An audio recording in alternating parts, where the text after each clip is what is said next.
Right guys, hello, welcome to Friday Night with Hilly, and we're live for Fangio Division in PRF1 with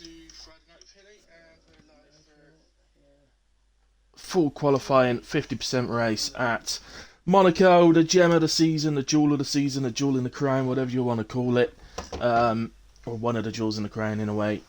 It's along with Spa, and I can't remember what the other one is, so there we go, probably your home track I would imagine. Should be a great race. We got some. Well, we know we got fast drivers in this division in a way, but we got some fast reserves as well. So it's going to be really, really difficult at the front, I think, tonight. But the battle isn't just at the front. I think it's going to be difficult throughout, and I'm sure there'll be some crashes because it's Monaco.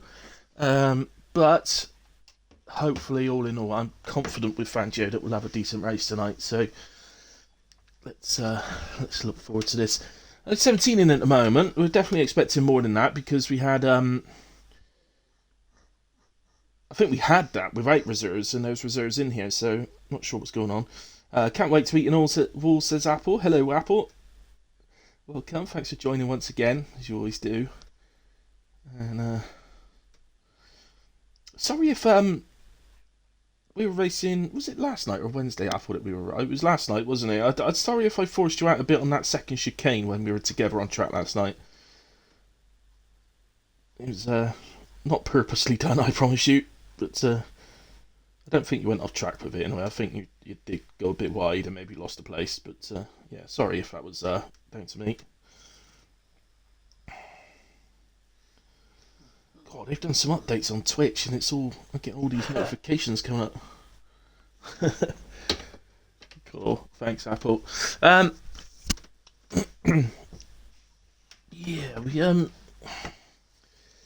yeah, Twitch done a load of updates, and of course I've only just come on really, so I've not realised it. And it's coming up asking me if I want to enter this, go into that, go into the other.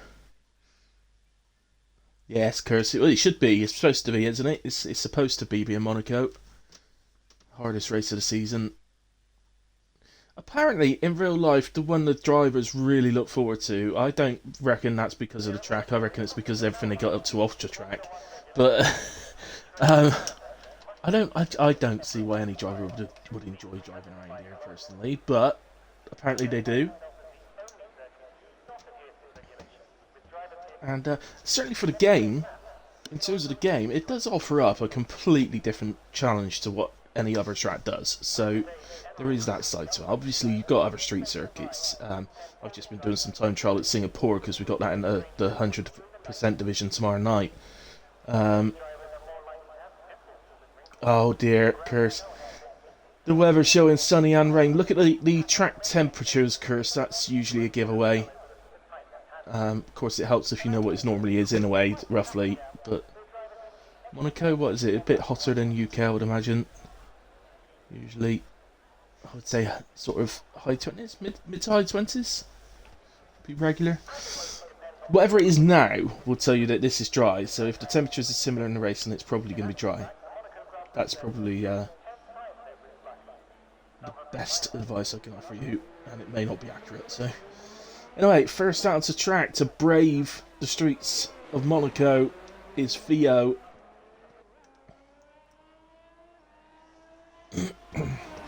I have asked him, Curse, to put it on approximate. I've asked him for the Saturday nights as well, and they just don't. Oh, Theo, what's gone wrong? Theo's left the session, and his car is now stuck. Oh dear. Surely they're going to restart that. That's right at the start.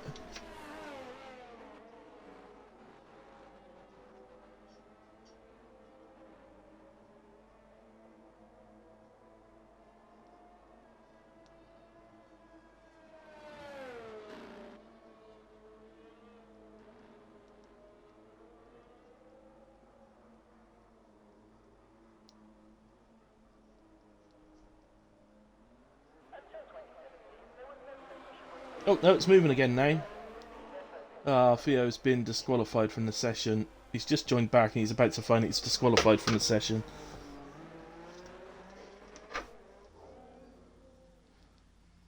I was just typing in the chat to say that they should do a restart, because that is going to...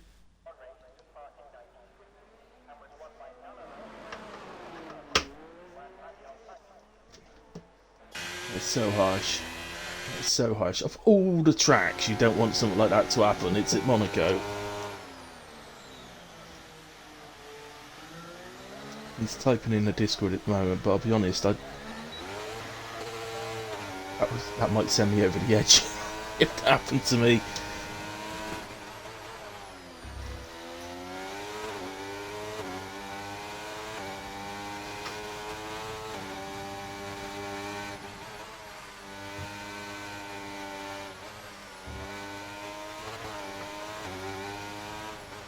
Axel has become the first onto a hot lap then.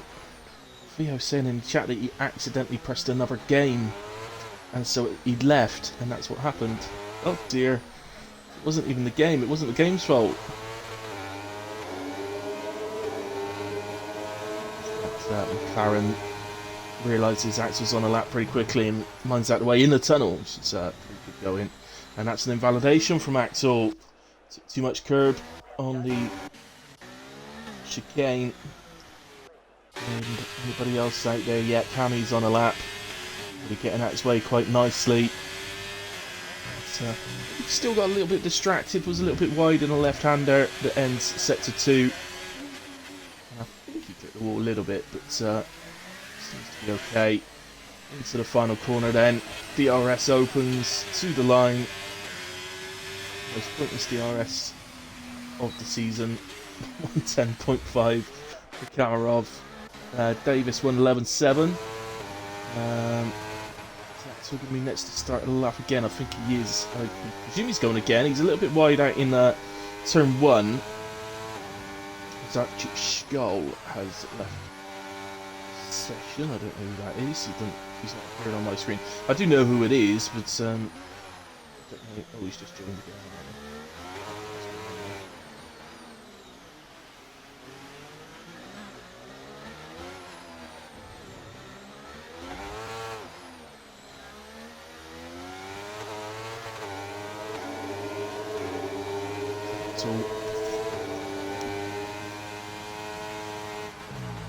And up to the same spot that he previously invalidated on. Doesn't make the same mistake this time.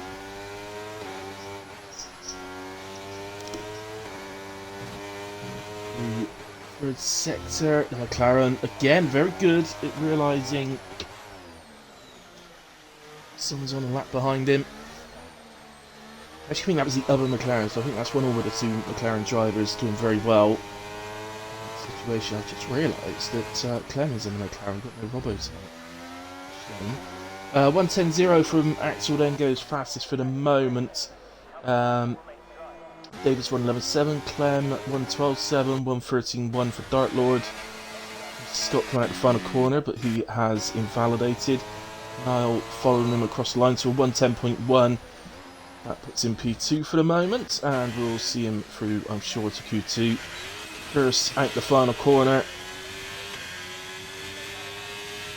Comes 110.4, goes P3.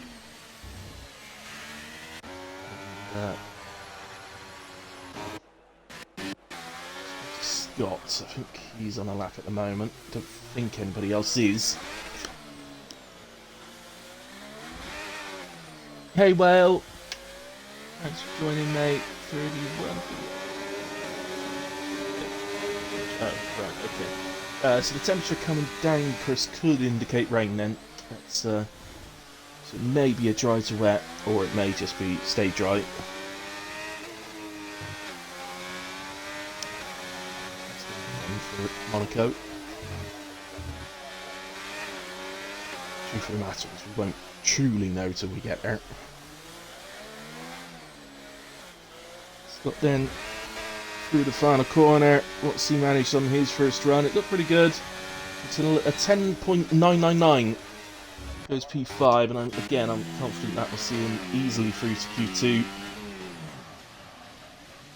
Leaves us now. Where's Apple? Apple's a bit further around actually. He's just gone into the chicane.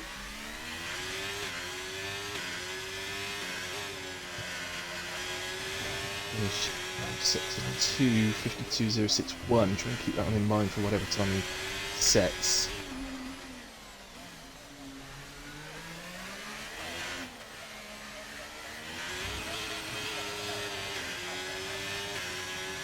So Apple across line then 110.143. Jesus 52.8 through sector 2. So not as fast, but still looking pretty competitive, I would say. I think he's on somewhere around about Scott in P6. Axel feels he's done enough, so he's retired out in the pits. Don't want to be doing more laps than he got to around here. So 111.2 puts in P7 there. Jesus. Who have we got next? McLaren come around the final corner. If I can find them, that is Clem. He was improves by 3 tenths in the end. It was actually another 4 tenths up through sector 2. So, I think, let's just get the tyres up. Yeah, he's doing multiple laps here, so I think he's actually having a bit of a practice. Anything else? Archie Skoll then.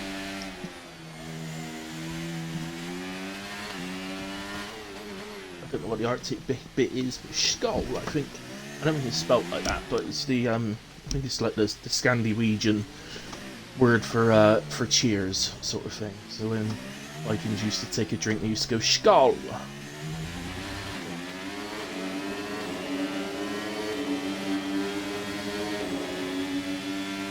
See, you don't just get to see Formula 1 with Hilly, you get a bit of education too. So let's say it is spelt wrong. It's SKOL is the actual spelling, not SC0L.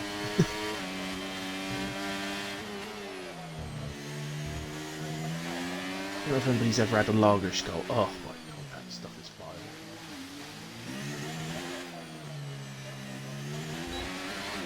If you haven't, don't, because oh my goodness, honestly, nicer things in the sewer. Archie Skoll then, 112.0, P10. Spreader out there on the mediums, having a little flirt. Let's see what he can manage on those. General sort of rule for Monaco is if you just do a clean lap, it should be reasonably good. It's only really when you get completely out of shape that a lap's not gonna cut it, sort of thing. If you do a clean lap, then you're always going to be pushing the boundaries a little bit, but it's usually the case that I'll get through Q1 anyway. Here comes Master Spread then, and it's a decent time for the mediums, I have to say. 111.3 puts him into P8, and I believe that will be perfectly safe. Another reserve tonight, I don't know, is Vista. What's happened to one of the reserves? One of the reserves from WAOF1 hasn't turned up. Mirage. Where's Mirage? He's supposed to be in. There's 100% been in it in Quali. Well, not Q1 though, because you're perfectly fine, you're through. That ain't going to be a problem. Mister though, let's see how. Oh, that's an invalidation. Just turned in that tiniest, literally the tiniest little bit too early. But going by his second split time, because he backed out and very well off the power, I think he would have been pretty competitive. Big D's heading for the line, and he's on a 111.125 core. Looked close to that, Williams, didn't it? I don't think it was as close as it maybe looked on our screen. He's having another go. He's in the second sector, just coming up to the chicane.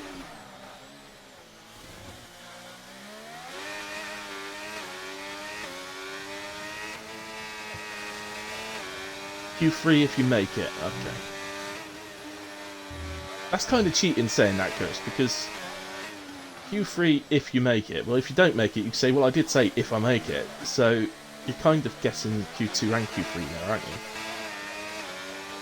Seems a bit of a cheat.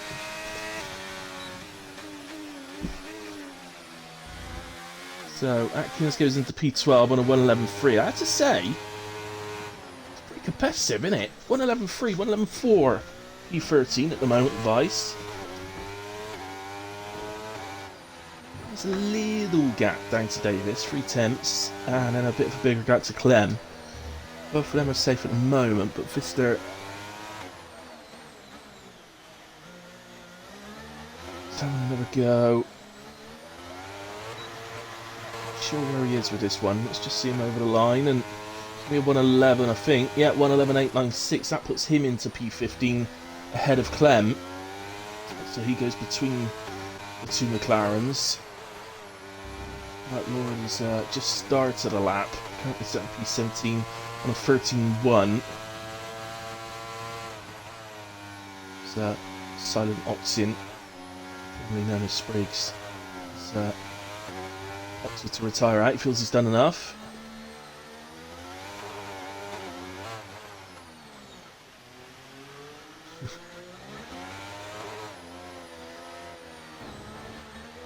To be fair, Curse, I mean, the final run in Q3, you may as well bin it. I mean, you may as well just go hell for leather, ain't you? And just hope you keep it away from the wall. As long as you've got a time on the board already. That's Dark Lord completely skipping the chicane. In a rush to get back to the pits, I don't know. Oh goodness me, that would have scared him. As Vista has found the wall at the start of Q2. Yeah, I don't know what the rules are on doing that, cutting the corners to get back to the pits. I know in WAF1 it's not allowed, but I'm not sure about PRF1. Maybe it's up to the end of sector 2, just over a 10.5 up. Just has to come out the power through the secondary chicanes in the final sector. Build the time a bit, but it depends on his previous run how good his final sector was. It looks like it might improve a bit. Yeah, 3/10 improvement, and he's still got plenty of time in the final sector. So he goes on to a 1:11.4, and yeah, I mean, he can't rest on his laurels on that. Unfortunately, he needs to be able to do another run, really. May well be safe on it, but it's one of those. I don't think two of the knockout spots are taken by the SQ and the retirement. Right, Lord's just coming back out on track now, so I don't think he skipping the chicane was. I think maybe. I don't know, is the honest truth. He didn't need to do it, obviously, because he's out with so much time to go. So, I'm not sure how that would be looked at, but never mind anyway. That can be picked up by someone. It's not me. Pretty nice through the chicane. Left hand is 3,000s up. I do know is very, very new to driving on wheel, by the way, so it's making that change from pad to wheel, which is very, very difficult, and probably I would imagine that Monaco's come a little bit earlier than he'd like. But a nice improvement there anyway, puts him on a 1:11.7, so that puts him in P15. Most importantly, he's gotten ahead of Vista, the retirement, so that puts Vista actually into one of the 3 knockout places. And now it's basically all about the Dark Lord.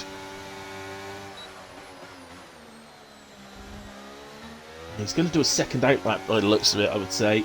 He's not, he's not burning energy up the hill, and he looked like he wasn't going flat out up to the first corner either.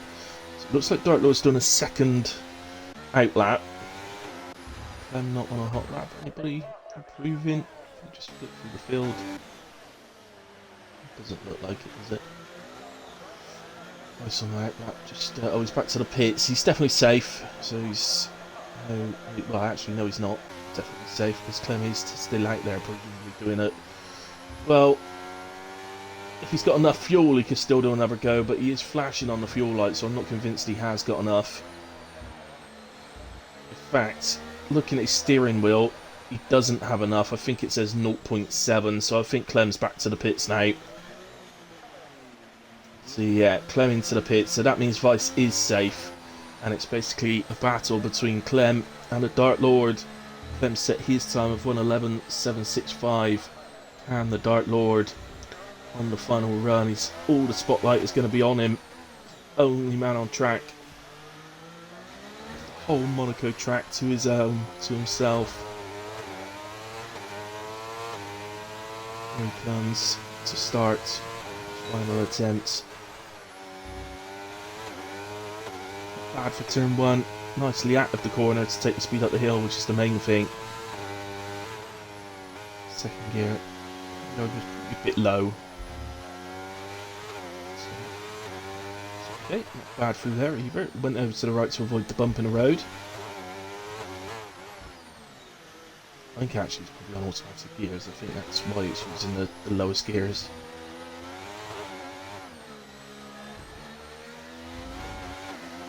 Just turned in a little bit too early for the right-hander before the bridge, before the tunnel.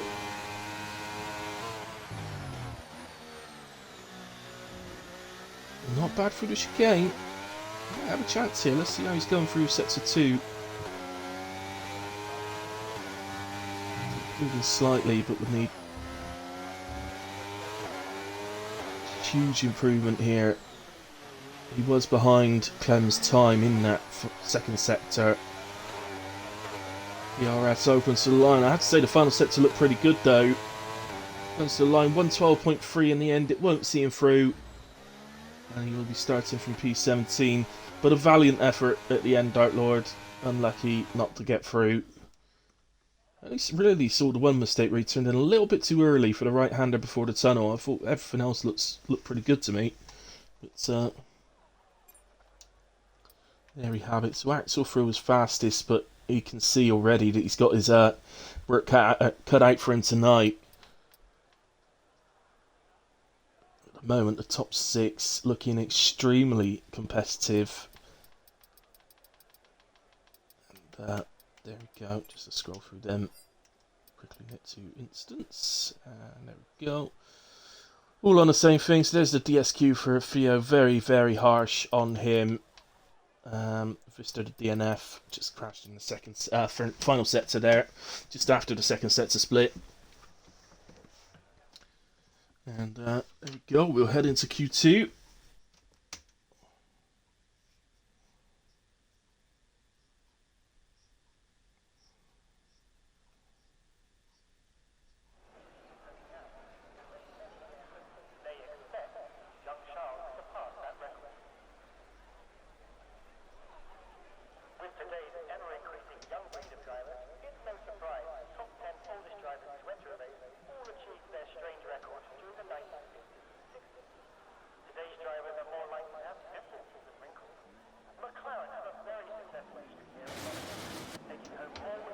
So, oh, look at that. Everybody's flying out onto the track at the same time. Are we expecting rain, ladies and gentlemen? We might be. Everybody absolutely flying out there. Oh, massive cars. Perhaps we're all trying to get the clear track by being first out. Big D, it was though who was first out. That is one of the bonuses of being in an Alpha Tauri, is you're further down the garage. Not the furthest down though. Who would be the furthest down? Is it Williams? I can't remember. I think it might be Williams.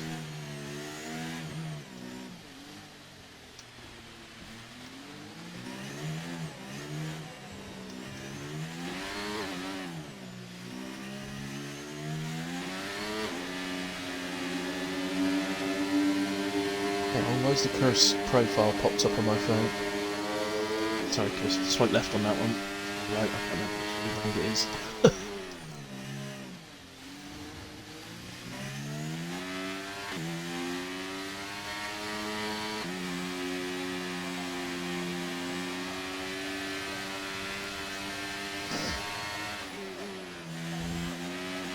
So, coming up to the first hot lap of Q2.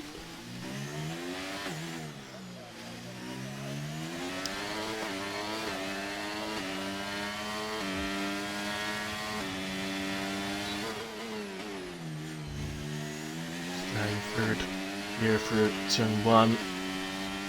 More like it, as you'd expect. Third or fourth, really, for turn 1 is where I'd expect it to be. I'd say I think I'd prefer third this year. I think last year's game I definitely used fourth, but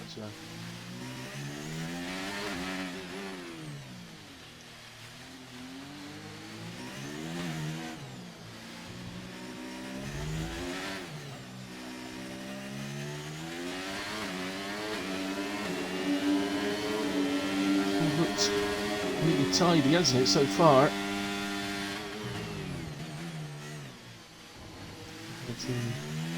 Chicane. Difficult corner, that chicane. It's a strange one. Use the curb to try and pull the car around a little bit. A bit further. Just touches the wall a couple of times there on entry and exit. Second chicaning set to 3. Final corner. It wouldn't have destroyed the lap. Still be okay here. 1:11.7. Certainly on used tyres as well. Here comes Scott. 1:11.8 on his first run. Not quite going to get to the other Alpine. Atkins 1:11.5 goes fastest. Kamarov 1:10.001. He sees himself straight into Q3 with that one. Scholl 1:11.7.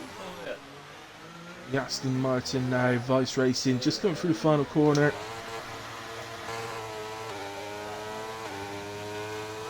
Uh, 1:49, so clearly something not quite gone right there. Axel just out the final corner now. He's into the 109s, not quite, 1:10.2. Oh, just running out the way of a few drivers. Here comes Kurz out the final corner then, so he's definitely going to get a time on the board. It looks like a good one as well, so 1:09.8. 1:09.806. Has invalidated his first run. Let's see where we are at the moment. Spread out the final corner. Presumably on the same tyres as Q1 then, because he's still on the mediums. 1:11.3. Tell you what, I bet that's right in the ballpark of. No, I think he will have to go quicker than that. I think he's definitely going to have to do a soft run. I think you need to be getting into the 110s for sure to have a chance at Q3. Here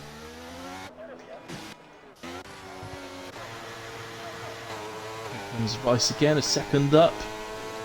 Set to 2, but 3.1 improvement in the end. 1:11.7 goes into P9 for the moment. Just coming up to the end of set to 2. 51.8 through set to 2, which does indicate that it's on a decent time here. This will be a low 10, maybe even a high 9.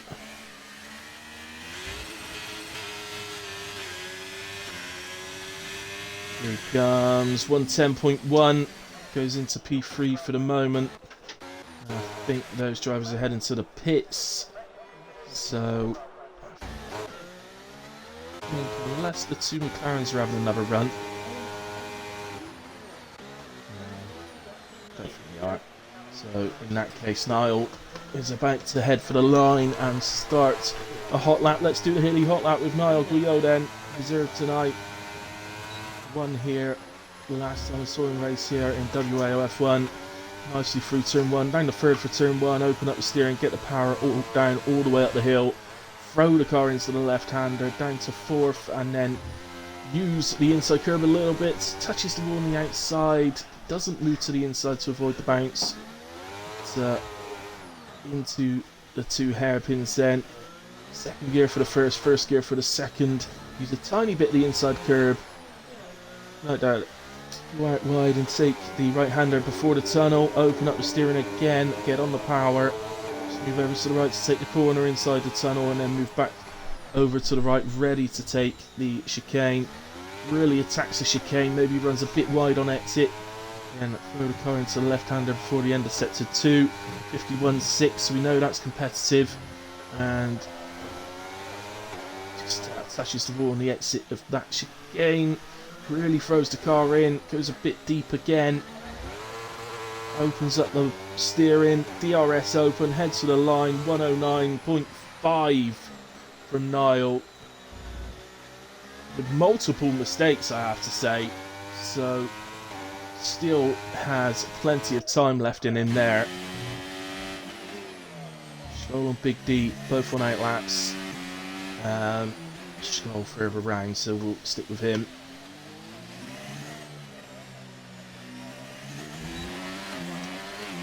That was used, by the way, says Apple. Nice, very nice lap. 110.1 on used tyres, very nice. Oh, hello, Misty. Misty the Cats comes to do co-coms. Oh no, she just wants to stand on top of the Xbox because the heat's coming out the top. Fair enough. Yeah, talking about you. Pull your tail. Yeah, she's turning around to attack me now. Right, in a way, go through the hairpin.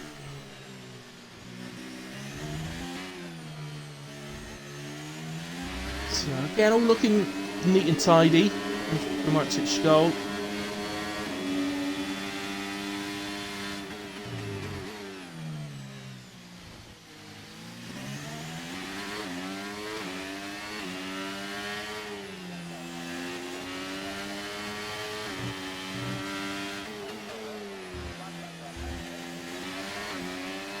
That's just staring. She sat on top of the Xbox, just staring at me.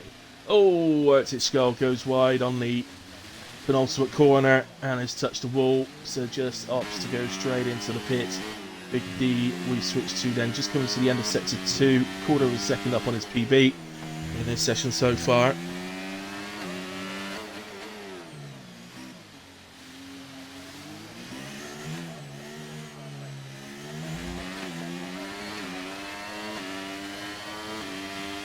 Here comes then Big D. 111.1 goes P7 for the moment. So I think drivers are going to need to be going into the 110s to get through the Q3. So we'll see, because sometimes there's some mistakes.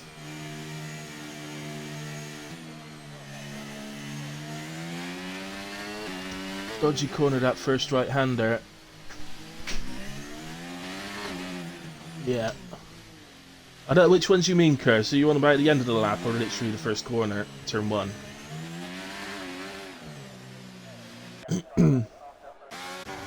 One of the McLarens are next, and it looks like it's Clem. So, Curse tyres out from the session 109.8. You'd definitely be okay with that one.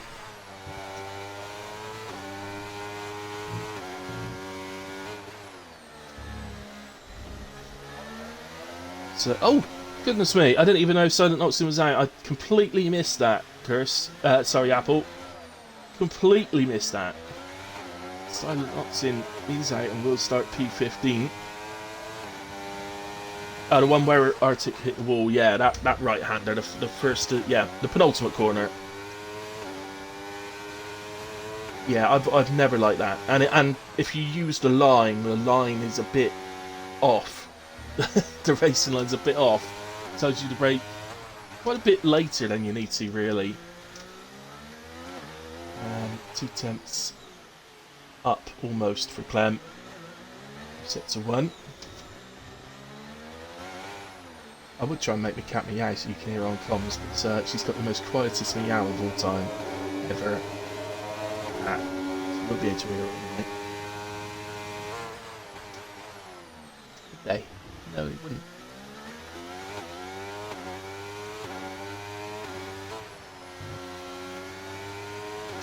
At the end of sets of 2, 4.5 tenths up.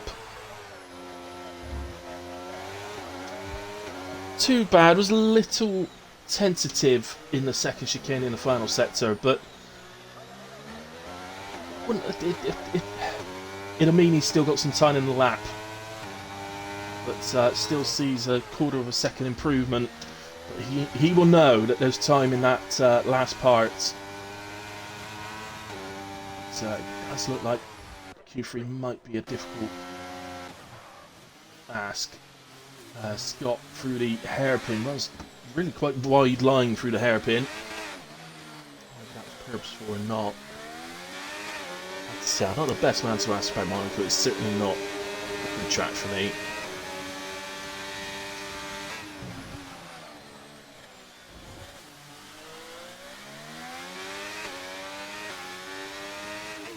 Heading to final sector then. Just over 7 tenths up on his PB. So he's on target for a 1:11.1. Little touch on the wall, but that's not too bad. Doesn't seem to matter if you touch the wall a little bit like that and just sort of bounce off it. That seems to be preferred in a way to slowing down to avoid it altogether. So yeah, 9/10 improvement in the end, 1:10.9. So he's got into the 110s, he's given himself a chance. Nice lap, Scott. Then progressed to hit the wall straight after, but we'll pretend we didn't see that. That's the spread then. Set the 1:11.309 as PB. He set on the medium tyres that he also used in Q1. So you would expect, all being well, all being safe, all being not disastrous, but there would be a pretty significant improvement.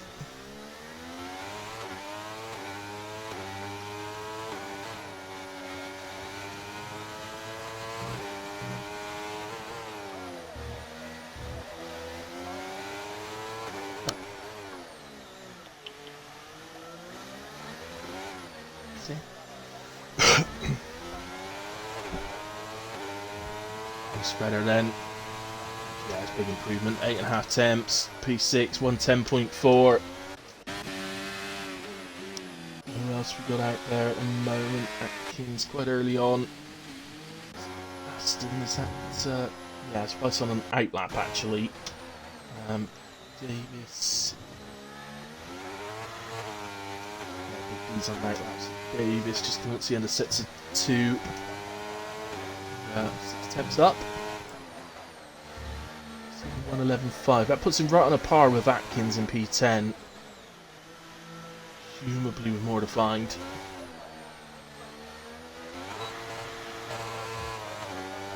Here he comes for the line. 1:11.8. Only goes to 3 temps in the end. Lost some time through sets of 3. 13.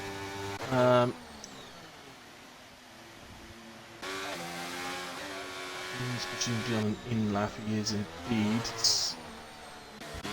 Spreader will be on an in-lap. We've got the 2 Red Bulls. Jesus, no. Skull slightly up. He's really...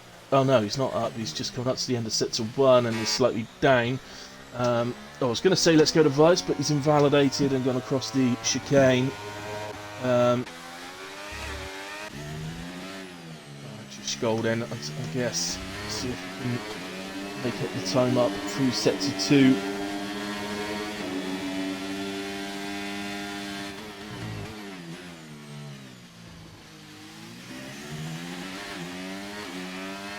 Takes the chicane really nicely. I'd say too nice in a way. It was too neat.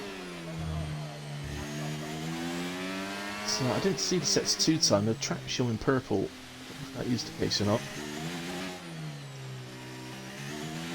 Right, the final corner, DRS open, head for the line. He's not bothering about staying to the right, but does improve by a couple of attempts.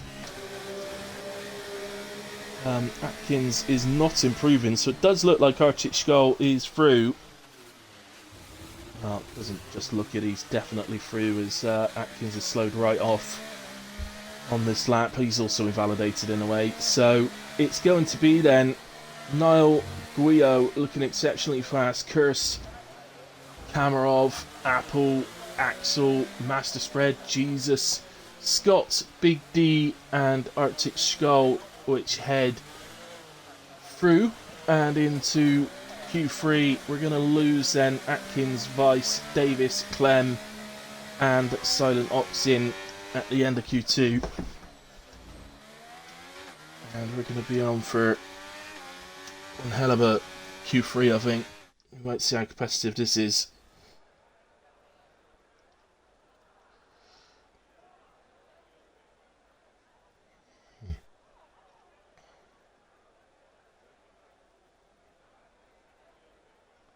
So, just quickly scroll through to the bottom of this and do a race director. Silent Oxen there. Oh, it was terminal damage for Silent Oxen. Okay, I completely missed that. I must have been looking. That's probably when I was looking at the cat or something. There we go. So we're heading to Q3, and as I say, that's going to be super competitive.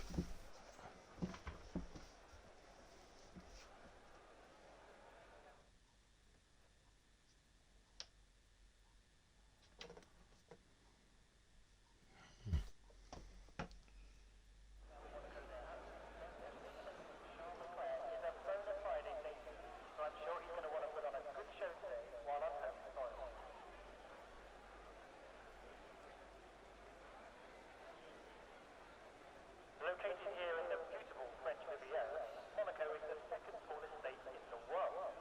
Despite its size, Monaco boasts the highest number of millionaires and billionaires per capita in the world. Impressive for a country that is just over 2 kilometers square. Charles Leclerc is only the third Monegasque driver after Olivier Perez and Louis Chiron. Chiron is the only driver FPR says goodbye to France. but many here hope they expect young Charles That's Piper. Sad to see him go.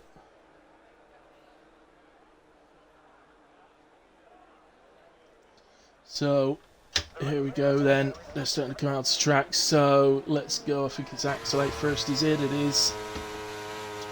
It's having Alpha Tauri on his heels, which must be good deep.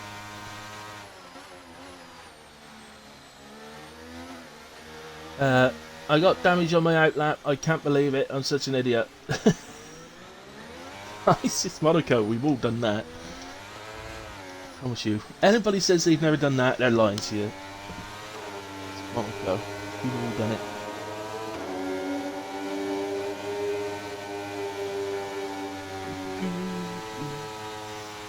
Right. Have we got any details? Let's get details up. So, no, they're on sauce. We don't really need tires up. Doesn't tell us anything, does it? So.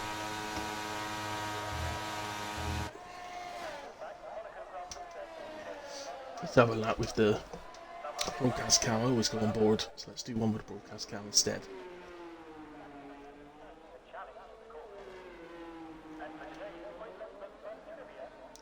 So we come to see the DRS open on the rear wing as we head for the line.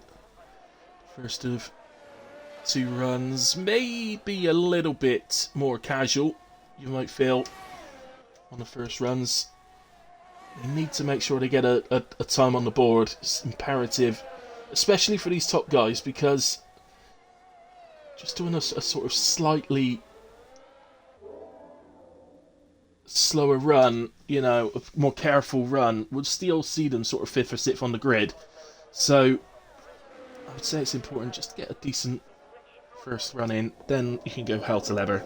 No problem, boys. Yeah, then you can go for a hell for leather for the final run, because it just doesn't matter.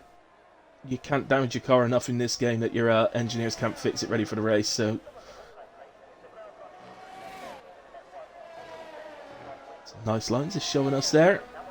Got a yellow flag earlier in the lap. That's going up the hill to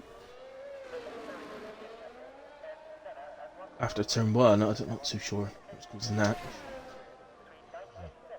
So Axel gets us underway with the fastest lap of qualifying so far, 109.428. Outstanding start to this session. Kamarov head to the line, also looking competitive. 109.666, P2 for the Ferrari man. Red Bull heading for the line. Here comes Scholl, 111.5. Alpine now. This is Spreader. Sorry, Williams even. 110.9 goes P3. The other Red Bull, if I can find them, Jesus. 111.9 for P5. Alfa Romeo. This is Curse. Goes fastest. 109.282. From the man that said he's definitely going to bin it. Here comes Niall, who seems to be a bit of a Monaco specialist. And here he comes. 109.307, so goes P2. Just behind Kirst. So close. 25 thousandths. I can only dream of times like those guys have put up there. Apple coming through again, actually. So let's go back on board a bit now. Apple had invalidated the first run, but he's kept the energy up high. He's got plenty of fuel, so he's going to go again.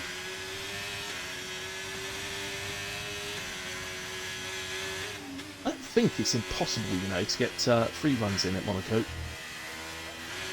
But, I don't very much got the tyres to do it, though. That's the problem.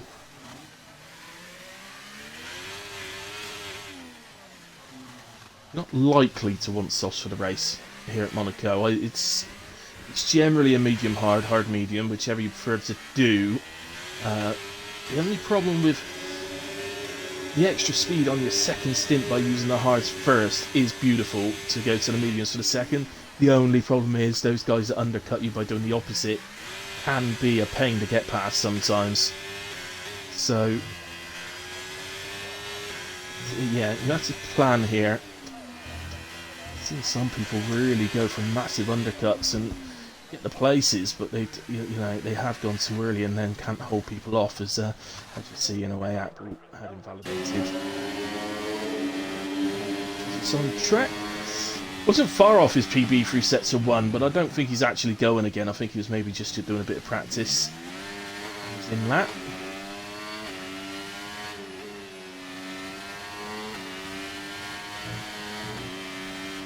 .686 Dan. I have no idea where that lap came from. From not binning it, I guess, Chris. Well done, nice lap, to say. I really can only dream of a lap like that in Monaco. I've never had a good relationship with this track. Just has to wait for teammate to come out. So Archie Skoll on his way out then.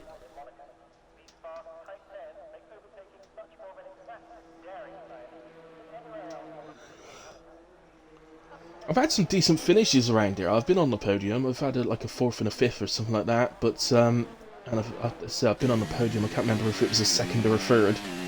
But it's only because other people binned it. It's not because I've actually driven fast or anything. It's just simply just got around the track and everybody else binned it. So.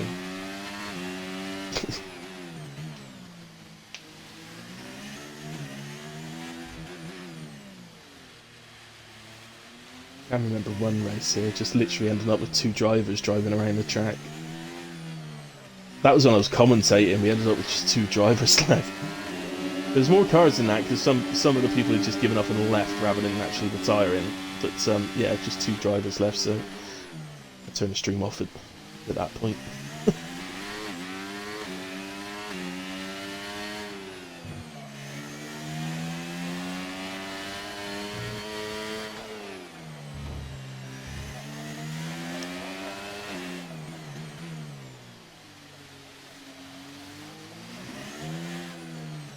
Comes then out the final corner.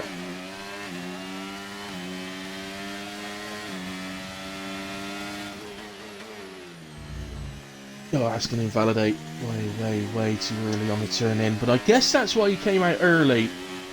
So that if he did do something like that, he can go again. No issues with that at all. Plenty of time. I want to actually slow down a bit, because he might take this a bit much, unless he's got another set of tyres he's going to go in for. Might take a bit out of the tyres going at this pace. We've got Apple then. He's next. Didn't manage to record a time on his first run.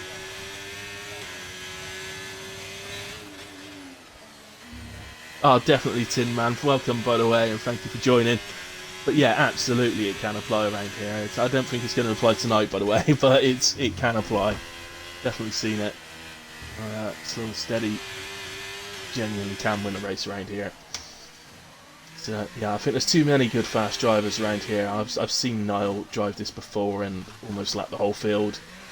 And you've got Axel, Kurse, Spreader, Kamarov.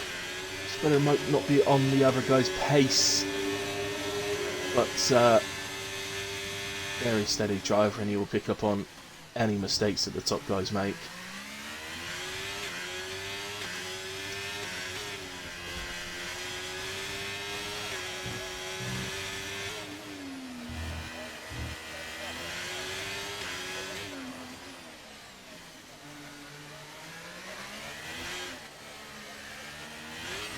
Here he comes.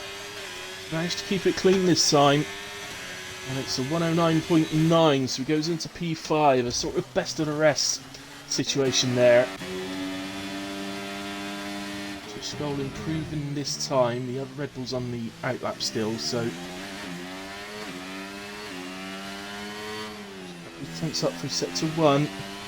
He's a little bit wide on the left-hander there, but almost 9 attempts up. He's heading well into the 110s. Oh, he's just out wide on that penultimate corner again. Here he comes to the line then. It's a 1:11.2 in the end. That really cost him the time. Now I think he's got enough. He's definitely got enough fuel because he's not even flashing, but I think he's got enough energy to have another go.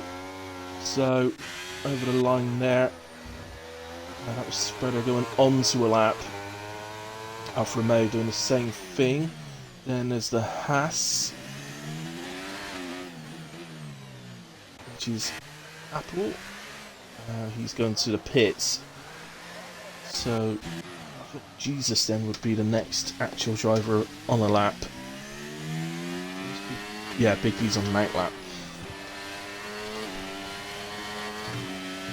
It's a bit easier to tell than this. They're not usually some people on hot laps and some on outlaps at this close to the end of Q3, to be fair. Jesus sent DRS open for the line. And it's 110.7. Skull go. Oh, he's done it again at the same corner. I bet it's driving him absolutely mad. Karov on an outlap. I think that's Spreader behind him on a hot lap, just over 4 attempts up. To be a little bit wide on the final corner, but it's a decent improvement. 3/4 of a second. Goes P6 on a 110.1. Merck just crossed the line, I think, starting a lap. I'm a little bit lost now. Yeah, so, right, let's go to our pole position attempts then. 25 thousandths up for sector 1 for Kamarov. Almost a 10th up for Axel. Comes Niall. 5 thousandths up for Niall. Curse. 10th and a half down. Back to Kamarov. Wasn't that bad, Apple. Wasn't that bad. Still a P5, not done bad at all. If you stay there or not. Oh, Kamarov makes a mistake. That destroys his lap. 4 attempts up for Axel. He could go into a 108. It's the barrier, but as I mentioned before, it doesn't seem to matter there. No, I didn't quite get his time. Let's go back to Axel in the way. Can he get a 108 here? Oh my goodness, it's a 108.823. Niall heads to the line, 108.951. Curse has not improved, and so he's doing a little bit of ice skating over the line. Well, goodness me. 108.823 takes pole position for Axel. 108.951 takes second place for Niall Guillot. Curse in P3 on a 109.2. Karov couldn't improve at the end but stayed P4. Apple did stay P5 in the end. Spreader P6. Scott in P7. Big D P8. Jesus P9. And Arctic Skull in P10. But goodness me. 2 108s on the board around Monaco. Oh, you can all do one. You can. Those two can. Definitely. That's scary fast.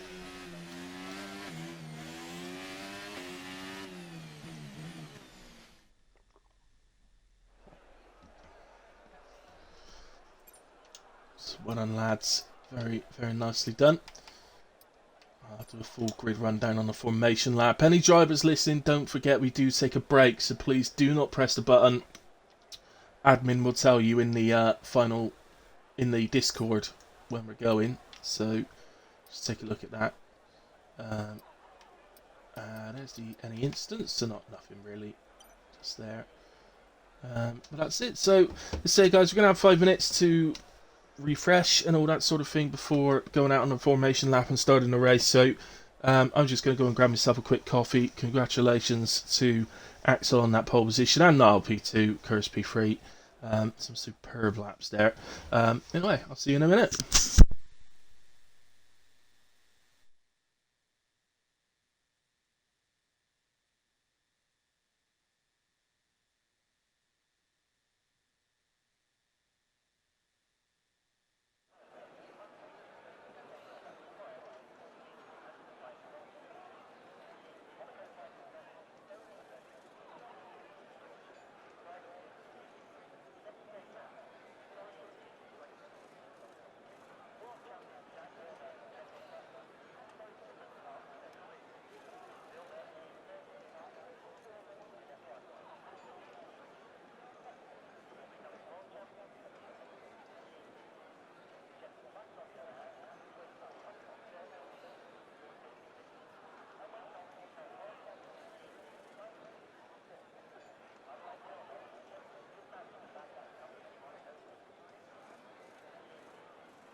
Hey guys, back with you.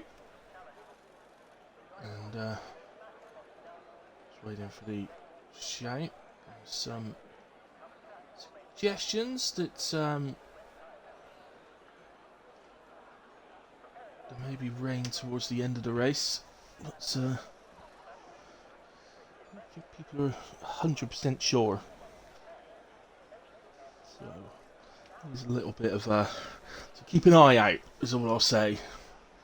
But if it is towards the end of the race, then they're not going to be able to do that on the one set of tyres. They will need to make a stop with the potential of a second stop maybe to Inters later on.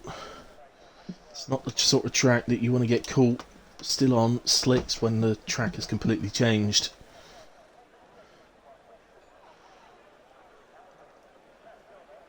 But it will depend just how close to the end it is.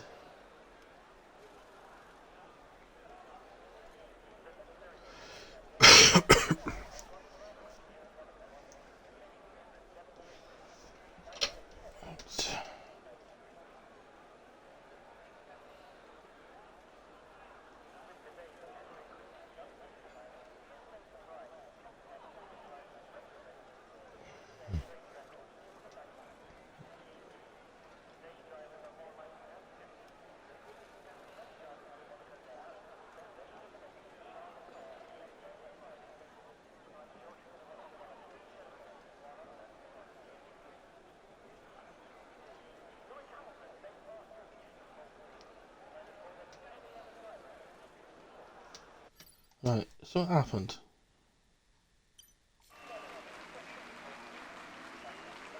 Ah, right, there we go. Finally. Starting to think that somebody crashed or something. So, onto the formation lap we head then. So, Axel starts on pole alongside Niall, Guillaume for Aston Martin. Kerr starts P3 with Kamarov in 4. Apple in 5th alongside Master Spread for Williams. The first Alpine Scott in P7 with Big D in P8. Jesus, the first of the 2 Red Bulls here. Jesus in P9. Artichko in the second Red Bull filling out the top 10. Only team, by the way, to have both drivers in the top 10 in qualifying, so well done to Red Bull on that. Atkins in the second Alpine starts P11 alongside Weiss in P12.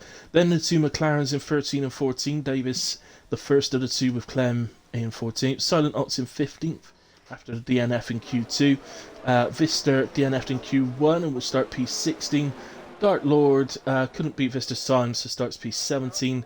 And Theo, who was very unfortunate to be disqualified in Q1 following accidentally selecting another game to go on to, from what I'm told. So there we go. In terms of tyres, everybody is on the hard tyre except Curse in P3, who's gone for the mediums.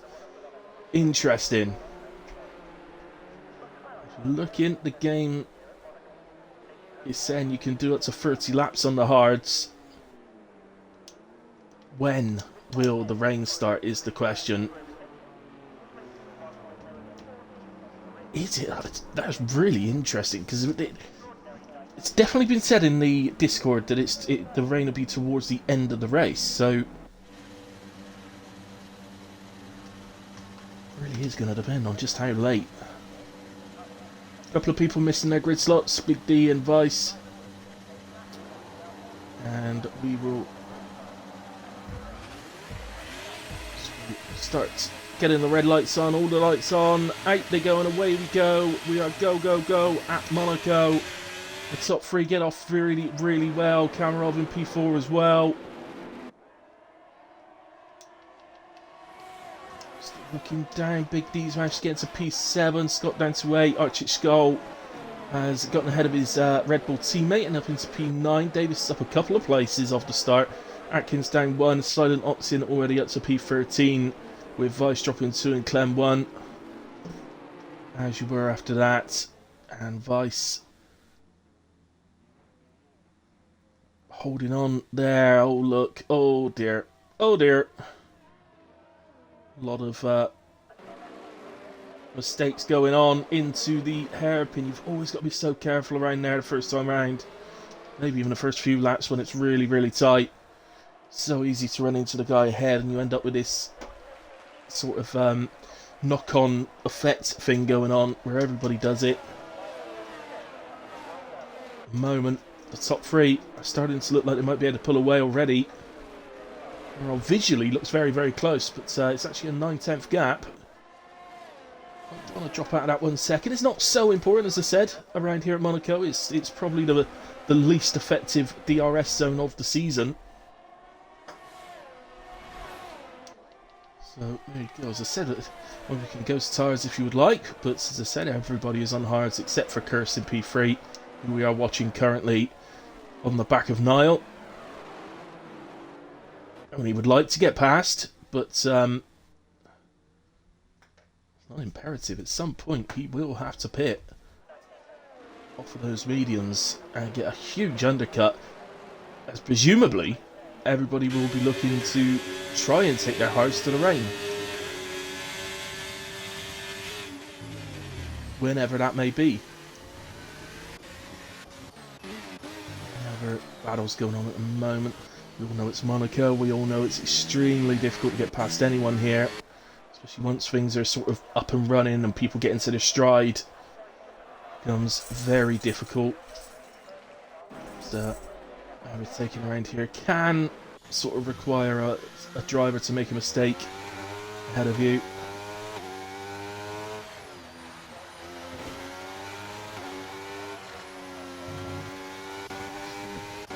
Back as DRS is now enabled, so this next time round on the pit straight they will get DRS if you're within a second of the car ahead. As I said, probably well, not probably, definitely the least effective of the season. At the moment, energy being looked after. He's doing a great job at the front. He is just nipping out of the 1 second. On his overtake, Niall's done the same. Trying to follow Axel here. So maybe having a little go at seeing if he can get away. Niall responded. He stays within that gap. Two Red Bulls switch places. Jesus now up to P9. I think that was a position switch because of where it happened. I think that was probably a little bit of team orders going on there. Maybe reserve allowing the full-time driver through. That's what I mean by the least effective DRS zone, but it starts to work there, so unless you're literally very much glued to the gearbox of the car ahead, you still got no chance. So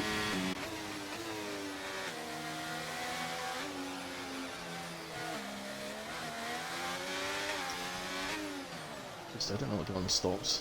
I need to put on that. Let's put back the tyres. There we go. So you can all see.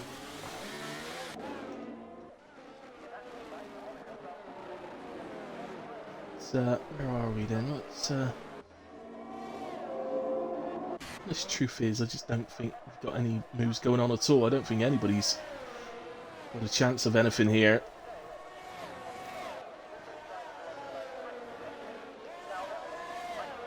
Couple of drivers a little bit closer, further down. Maybe, just maybe, Silent Oxen.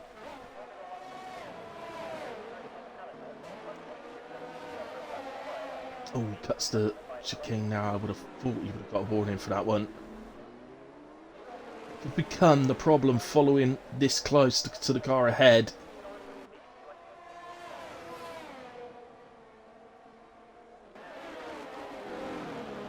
So Davis positions his McLaren in just the right spot to stop Atkins making any effective move there.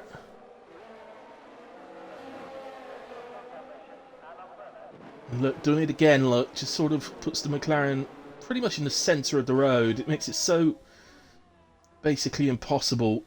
You can put the car up the inside, but you can't take the corner on the inside, so you end up dawdling around the corner because you have to brake so hard that the car on the outside just keeps the position, so it's just not worth it.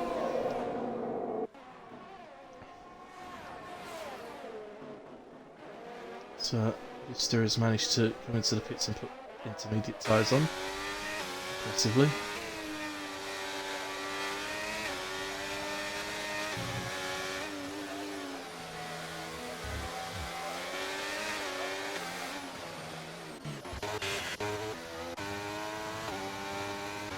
Just looking, and the front group have brought onto the back of him. He should ghost. There's no real issues, but I don't mind putting intermediates on.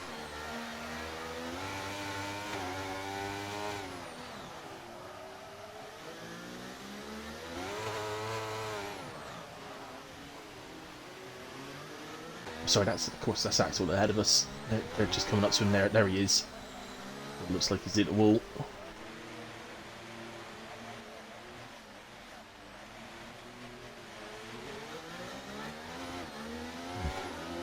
So, go. Oh, Vista has left the session. Any chance you could maybe retire your car if you're not going to stay in the session? What a knob. What an absolute knob. So he just gets booted back out of the place.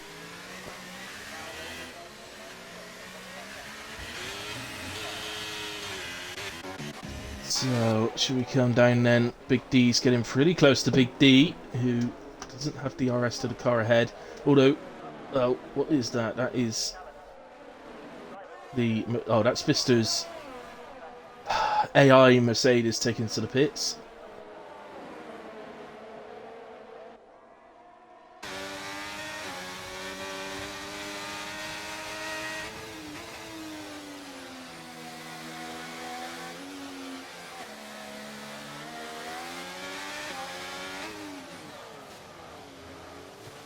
Yeah, some drivers do move over to the right to avoid the bump in the road.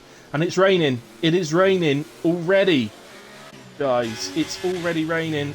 I just saw the raindrops.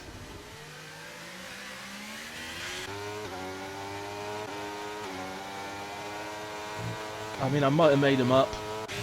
I'm sure I saw them. I'm positive I saw raindrops then when we were on board with Scott.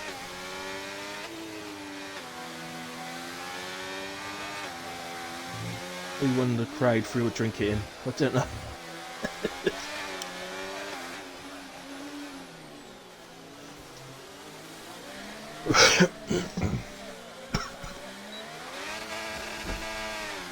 Yeah, there we go. I just saw some more. It is raining, guys. It is extremely light, but it is raining.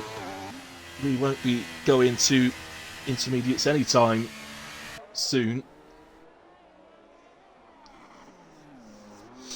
Apple looking like he might be feeling a little bit lonely now.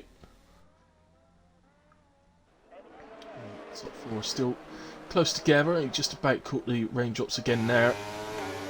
It's the one part of the track that does always stay dry is through the tunnel.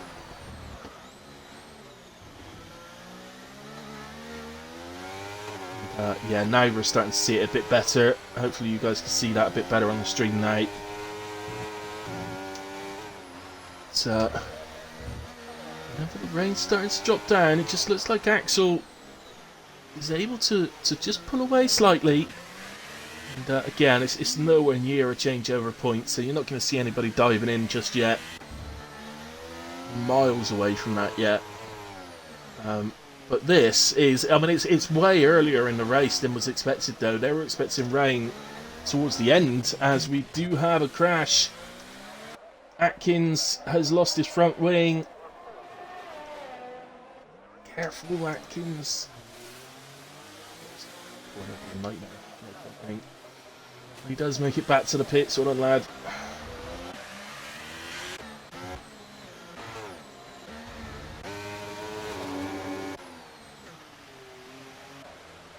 So, it does raise a difficult question for Atkins of what he goes to. He's stuck a set of medians on. I can't blame him, because we're just too far away as it stands right now. Usually, there is usually a little telling sign. When you start to see rain actually sort of bouncing on the ground, tends to be the right time. So once you see that starting to occur, that's when everybody should dive in. Problem is, it might happen when you're halfway around the track. So there's always an element of luck. There's always the one driver that wants to take a gamble on the idea that they could come in, get back out, and sort of by the time they come back out, it happens. It just never. There's a driver that wants to gamble on that. Can't blame them.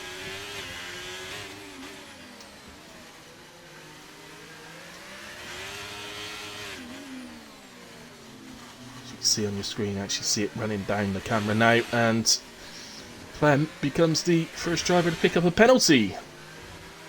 3 seconds. I don't know about.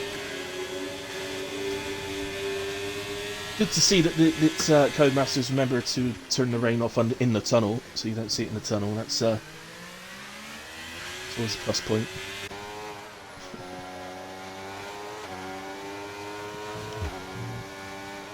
So, Watkins is out. Sure about it. Is he done that? Is he retired in the pits? Oh wait, you didn't retire in the pits, did you?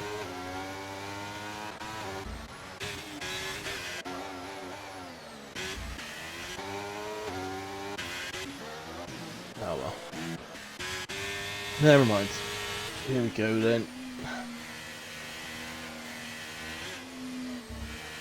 Definitely getting worse, isn't it? You see that very, very clearly on the screen. Still not bouncing off the track, so I think it's too early to consider it just yet.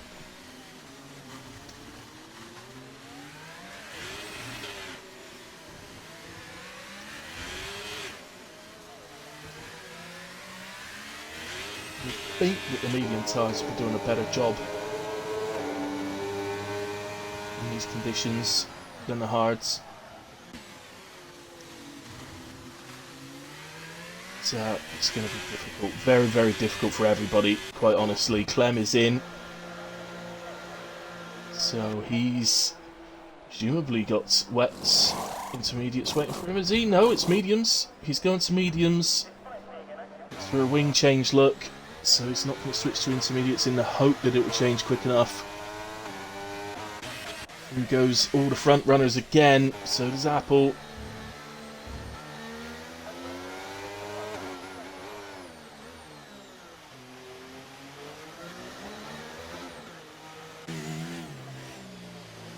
Spread continuing on as well. Everybody continuing on again.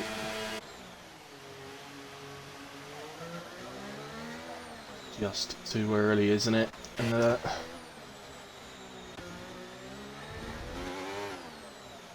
I mean, if the drivers were feeling it, that we were anywhere near, then I think Clem would definitely have switched to intermediates during that pit stop. The fact that he hasn't tells me that even on track at the moment, it's not feeling like we're anywhere near the change. Begs the question of, will we actually reach a point? Maybe it'd be like this all the way through. If we start reaching the point where the guys need to pit, especially Curse, we reach a point where he's forced to pit.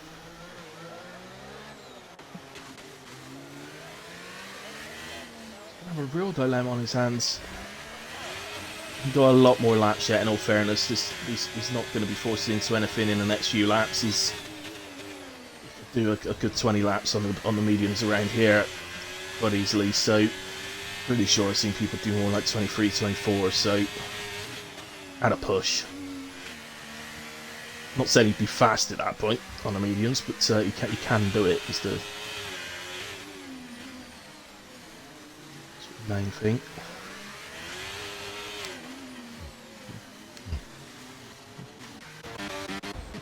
So Davis is side by side with Silent Oxin, making a move for P11, and into P11 goes Silent Oxin. That's going to release him now.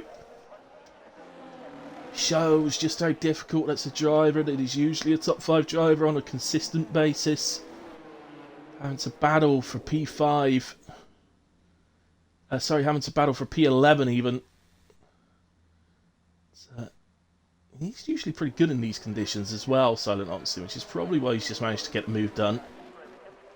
Now he will set his sights on the 2 Red Bulls. The first of which is Arctic Skull, who's 2 seconds up the road. And yeah. Oh no! Arctic Skull! He's turned in too early to the chicane. He's turned in too early to the chicane, hit the wall on the left-hand side, and it's ripped his wheel off. Unlucky Arctic Skull.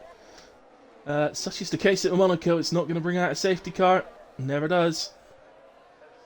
It never does. I have seen safety cars hit Monaco, but I haven't seen one since early on F1 22, so certainly haven't seen one on 23. Into the pit is Davis, and he is going to intermediates. Now then. Oh, it's too early. Somebody's made the change though. That's kind of cool. We can keep an eye on the gap. He's just exiting the pits now. He's going to have Theo ahead of him. Just let them get through the end of sets of 1, and we should have an actual accurate reading of what that gap is. But I think it is about right, about 2.4. Just looking at the track map. First indications are that Davis is catching Theo. Ah, he's flying up onto the back of him. The Inters are faster. The Inters are a lot faster.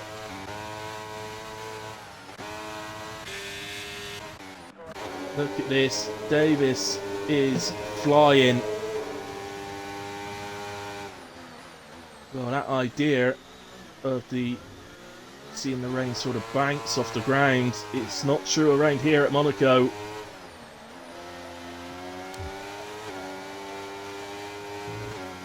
Problem still remains the same though, in how do you get past? Because as you can see, it's still really difficult, and Theo continues on. Davis would have been saying, please pit, please pit. So let's get an invoice sent to Vice just so we can disconnect. So Clement, Big D in for the Inters. Big D pitted and has come out.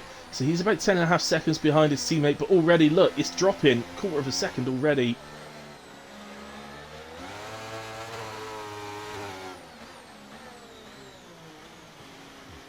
Oh, Theo makes a mistake. Can Davis? Don't think he was just quite well enough placed.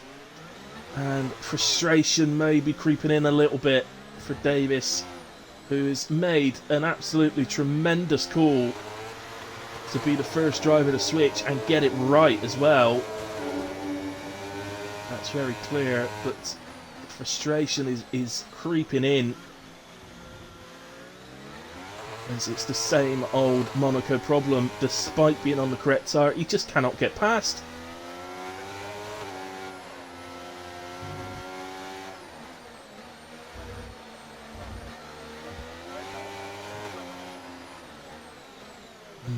Might see Theo this. Oh goodness!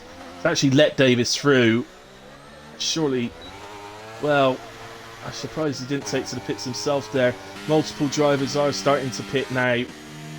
Big D is now 8.8 off of Silent Oxen, so that's now what, nearly 2 seconds he's taken out of his teammate, and we know his teammate's fast, so no doubt at all. I mean, I don't understand, quite honestly. In comes Niall. Finally, one of the front. I was going to say I can't understand why none of the front guys are pitted yet, but so Niall to the Inters, Kamarov to the Inters. They're going to get an undercut on Curse. They were close enough to Curse that surely they will undercut him. Axel may well be a different story. You can see he's having to be careful. Expect Axel to be a different story because he had a gap, but could be close on exit. He's come out looking pretty speedy and immediately. And the Inters, although he does run a bit wide on the first of the two hairpins. Now, Axel and Curse's hands have been forced. They have to pit. There's no choice now. Has to be done. Well, Davis ends up in the same position because he was just stuck behind Theo for so long. The undercut dissipated. It just didn't work. Could have got straight past Theo. I think it would have done. I think he definitely would have seen a benefit from it. But, Axel in, cursing. Niall just going into the final corner. So definitely going to come out in the lead. Seeing. Sorry, no, he's not. No, Niall's undercut him. Niall has got the undercut on Axel. Axel will have the 1 lap fresher tyre. With where he was on the pit lane when Niall was coming into the final corner, I didn't think for a second he was going to get the undercut, but it was definite that Axel was going to come out ahead. But no, he hasn't. Niall takes the lead of this race. Axel P2, Kamarov 3. Chris has come out P4 with a couple of seconds to make up to the front group.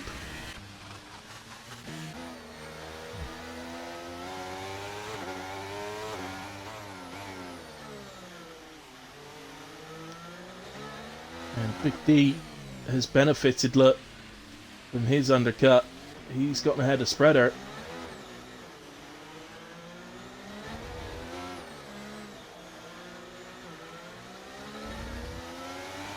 Feel for Davis. Could be a lonely rest of the race for Davis here. P11, 9.5 seconds behind Silent Oxen and 9 seconds ahead of Dark Lord. So, be a lonely old time now. So, ironically, Vista, who pitted to the Inters stupidly early before leaving the session, leaving his car on track.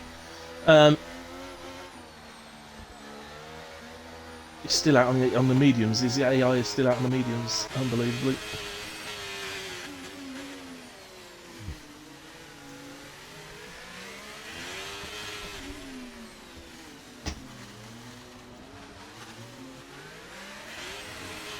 It's just, I think actually, let's go to Spreader. I think, at the moment, this is our best opportunity because of the fact it's not a group of cars, it's just the two of them. See how Big D really goes to the right, doesn't he, to avoid that bump in the road. There's a definite sort of dependence on the car setup there, because I personally don't feel the need to do that at all. It does depend how you set your car up.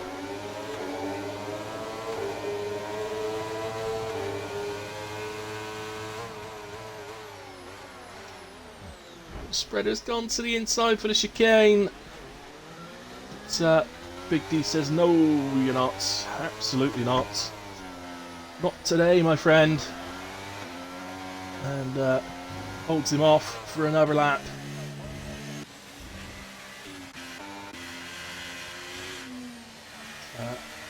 Just created a little gap between them.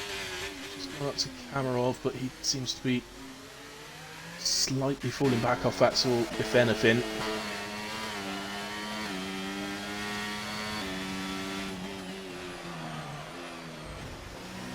This is basically back to Spreader and Big D. They've got a group now, so 4 of them.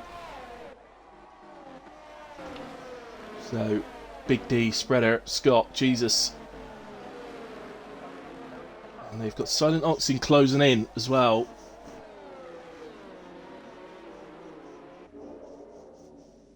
He's, did something, I looked away slightly and then saw that, I think was it DRS disabled?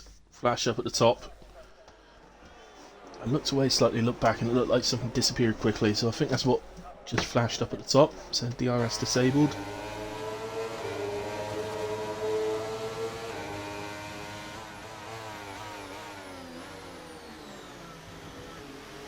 Close, Spread gets through the chicane, and then of course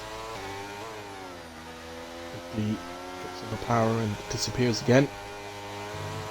As you'd expect, that's your sort of normal snaking sort of action that happens in all racing.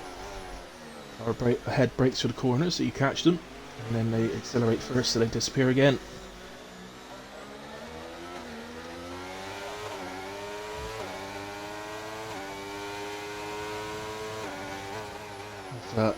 Fister's AI suddenly decides it's time for inters and finally pits.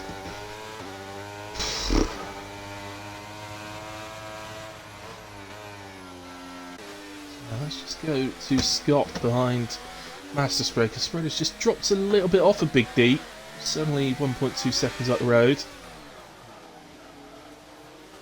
Scott maybe eyeing something up. He does have a penalty, Scott. I'm surprised we haven't got more penalties actually, because everybody's taking a pit stop now and it's really quite easy to pick up a 5 seconds here at Monaco. Because of the way you kind of turn into the pit lane and this, well, do that anywhere else, so it can catch you out.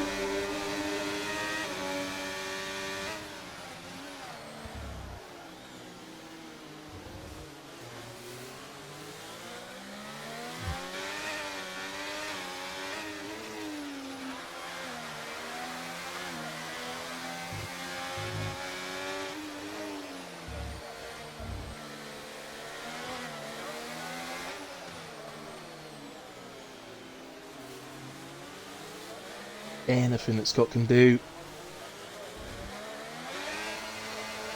Same laps. They've got fresher laps and Big D, fresher tyres. Just the 1 lap fresher tyres and Big D ahead. Oh, Spreader makes a mistake. He's clattered the wall. Scott looked for a little opening, but there was no room there at all. So backed out really, really quickly. Now at first sight, it looks to me like Spreader's gotten away with one there.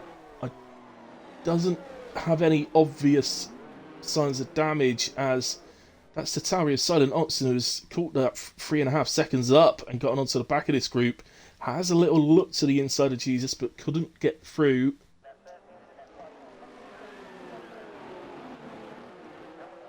As I say, first look, I think Spreader's gotten away with it. But only he knows, really, quite frankly. Only he knows, because it's not always, when a driver has front wing damage, it's not always glaringly obvious. As we've got a yellow flag there. I was looking down at where the yellow flag was, and I can't say I can see anything. I'm right on the back of Niall now for the lead. So, yeah, just checking out the front wings. It might have been, actually, there is a McLaren in the midst of this, so that McLaren is Clem, so it might have just been him getting out of the way of the front three. In all fairness, it might have caused the yellow flag.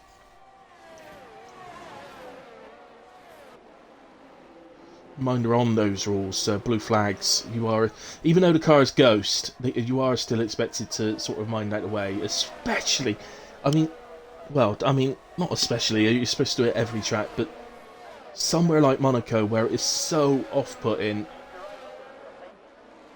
Clem will know 100% to do it, and that's why the yellow flag came out.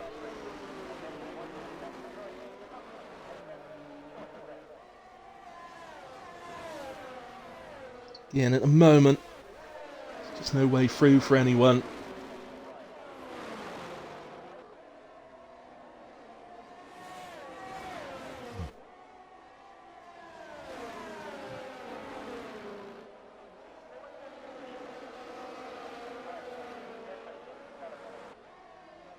Little bit of a slide from Axel. Coming out the right-hander. Holds it together.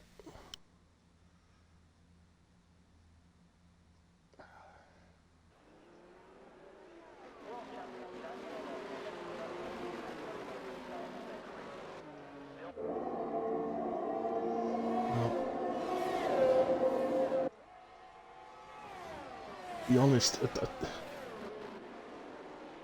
just like sort of commended Clem. He's now sticking with these guys, and he did actually go through Cameron slightly there. Has to just back off.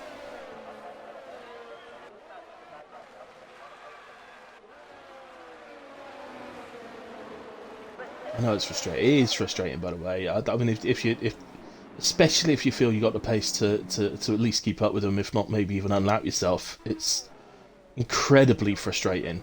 But it's the nature of it, isn't it? It's just the way it is. As the curse is in. Okay. Curse is in. He's got a pit stop gap, by the way. So this is interesting. It's a straight switch to new inters. It is a front wing change. Okay.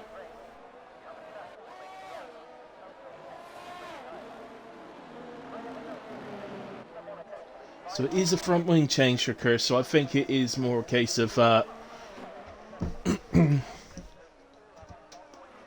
just being careful, really, being sensible, getting a new front wing while he could. Sorry, he didn't have a pit. Yeah, sorry, he has lost a place actually to Apple. My apologies, I'm getting a bit confused in my old age. So he has lost a place to Apple, who's moved up to P4. But Curse will have a fresh tyre advantage now, which will probably be reasonably significant. Doubt it's going to be significant enough to catch that sort of gap, as I think Theo's made a little mistake, and that's allowed Davis back through to P13. Davis also pitted for fresh inters. So maybe there's a little question mark over the guys that pitted early. I mean, maybe there's a little question mark over whether these inters can make it to the end of the race. Honestly, with Curse, he's pitted, he needed a new front wing, so that's a bit different, but so you see a bit of side-by-side action here from Vice and Dark Lord. Nicely done, lads. Looks like Vice comes out on top of that one. And is up to P11. They are ghosted, by the way, because they've got the leaders right on the back of them. So that's why they are ghosted.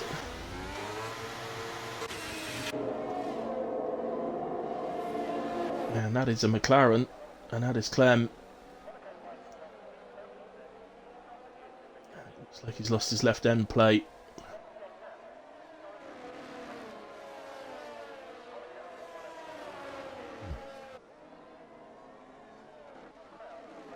Did I have the wrong McLaren earlier on then? Is it Davis that's here? Oh, I don't know. I'm completely bloody lost. Maybe I was saying it was Clem and it was actually Davis. I don't know. I'd have to look back at it.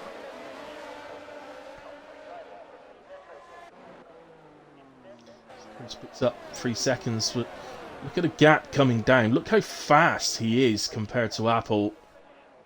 It's absolutely flying as something happens in the pit. Oh, that's Clem getting a new wing that we just heard. Spanners at work. Clem, this isn't fun. No. No, it doesn't. It doesn't look it, Clem. I'll be honest, it doesn't look it. There's some nice little battles going on, but this Dark Lord gets himself out of the way of it all. And Davis has done the same by the looks of it. I think Vice will be doing much the same in just a moment, as his teammate this evening comes up to lap him. Yeah, he do have some nice battles going on, but it's just nobody can do anything. Nobody can overtake anyone. It's just, oh, it's Monaco.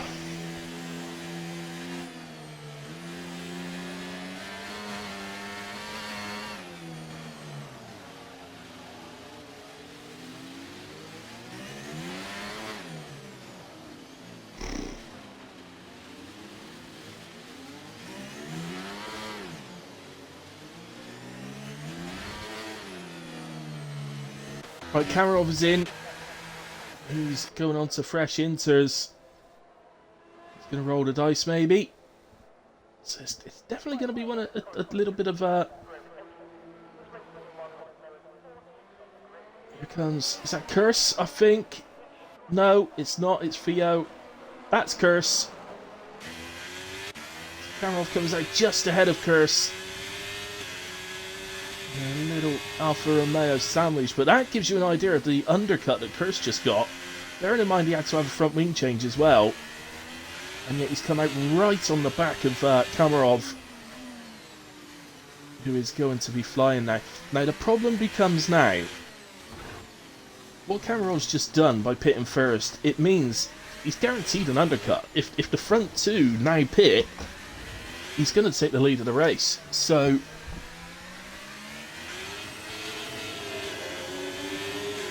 it's going to be a big question mark over what they do now. Can they get to the end of the race? Let's have a look. In comes Niall from P1. Axel continues on. And I cannot. What about Apple? What does he do? He's going to continue on. He's going to take a place off of Niall and go into P2. Here's Kamarov then. Niall is coming out the pit lane. It's going to be close. There it is. There he is. Kamarov. Oh, he's not quite got the undercut. I thought it would be guaranteed.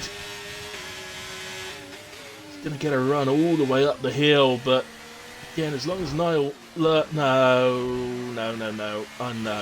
No, that's poor, I'm afraid, from Kamarov. And, yeah, no, that's poor. I mean, Niall's a reserve, so it's not as if it's affecting the championship for him, but...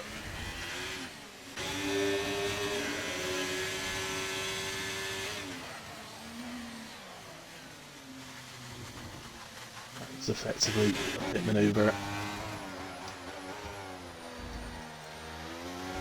So, Big D and Scott into the pits. Master Spread gets the undercut this time on them.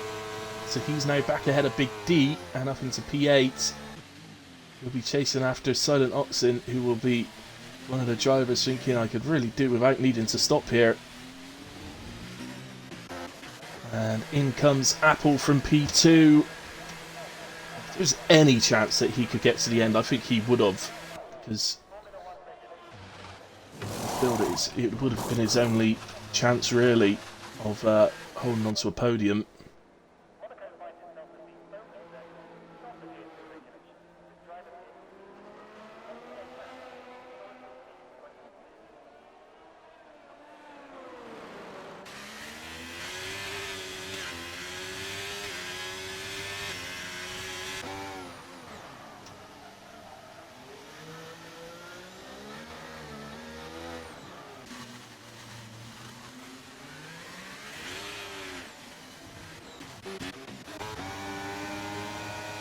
Davis on Vice. This is newer tyres against older tyres. Davis to the inside. I think Vice has had to go across the chicane and just slows down and allows the McLaren through. Doesn't want to fight it. I think he notices the tyre difference and there's just no real point in fighting it, I guess.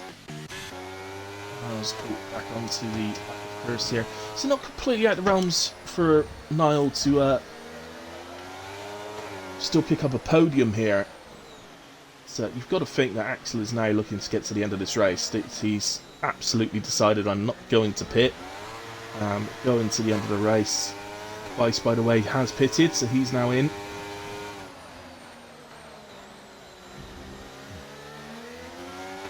After seeing the way Davis was able to actually get past, I was saying I want to slice of that pipe. Niall goes to the inside of Curse and yeah, well, be a bit aggressive again. This time from Niall. Curse would have massively appreciated that.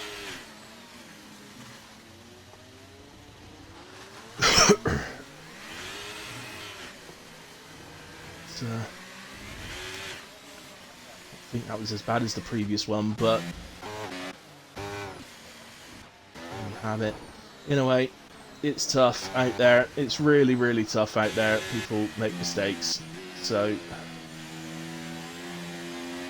I still make enough mistakes in a dry, at a normal track, let alone in a wet in Monaco. So,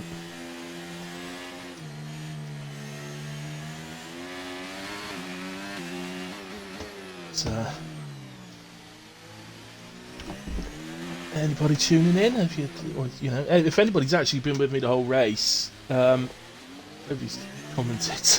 I don't know if anybody has. But well done to you, because this is mind-numbing. It just feels like it's going on forever.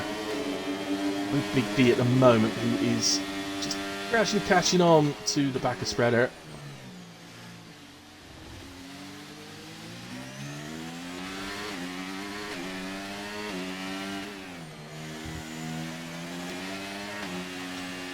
It's 10:15, usually done by then.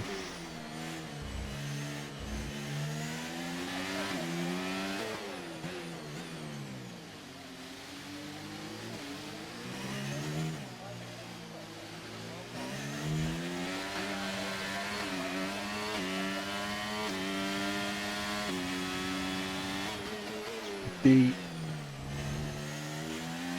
in range now, so we do have at least one battle. Amarov is catching Axel at an absolute rate of knots. He's going to catch him before the end of this race. How early will he catch him? And Axel will still be saying to himself, no, even if he is a lot faster, if I can put my car in the right places going into corners, then I've got a chance. But look, he's just taking a second out of him in like 3 corners or 4 corners or something. That must have been. I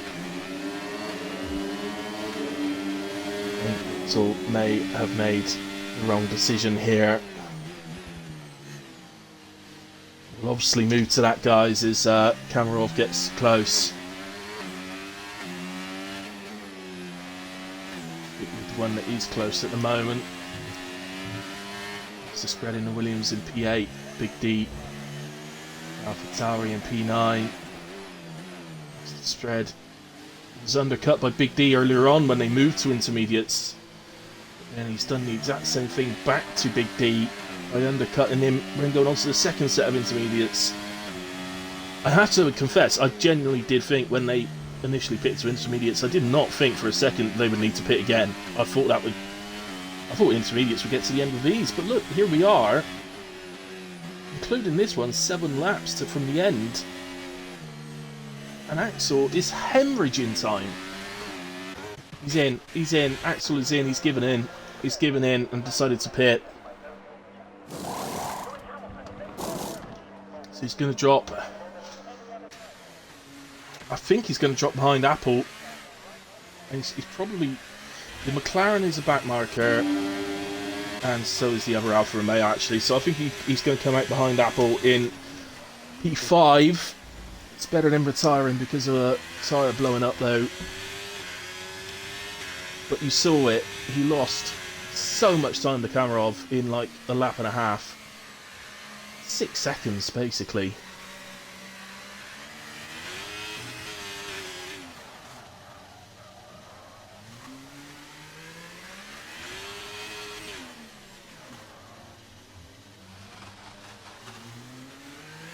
So whether or not Kamarov wins this race may well depend on whether Noah wants to submit an incident report or not as a reserve. So definitely going to be on a charge though to the end, so let's not dismiss him out of maybe making 1 or 2 places up. He knows one of the drivers has got a penalty. That's Theo, by the way. So by the looks of it, he's lost a wing, has he? Lost the front wing. Yeah, he has indeed lost the front wing. Going out to the right-hander before the tunnel. Oh, Carroll's picked up 3 seconds. Well, that's going to spur Niall on, because if Niall could get within the 3 seconds, he could take it on track.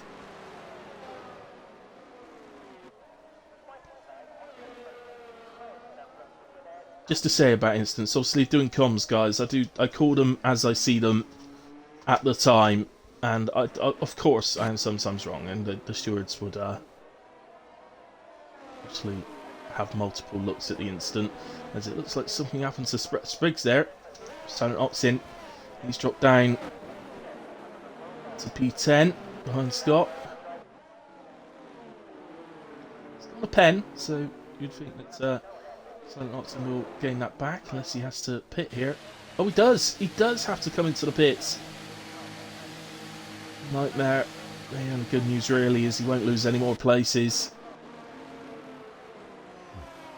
And Clem is out. Clem is out, and it's a safety car! It's a safety car at Monaco. Can you believe it? Everybody with a penalty has just gone, no! Lap 35 of 39 at Monaco.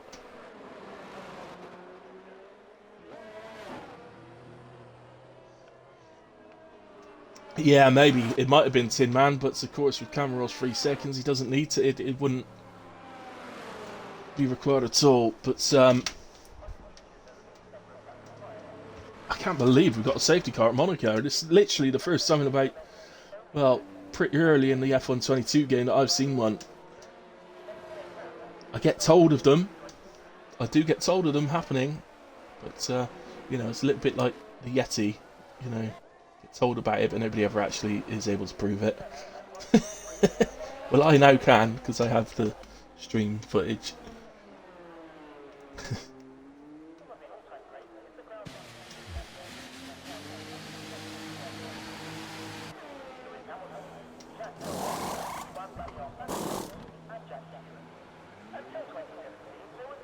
Yeah.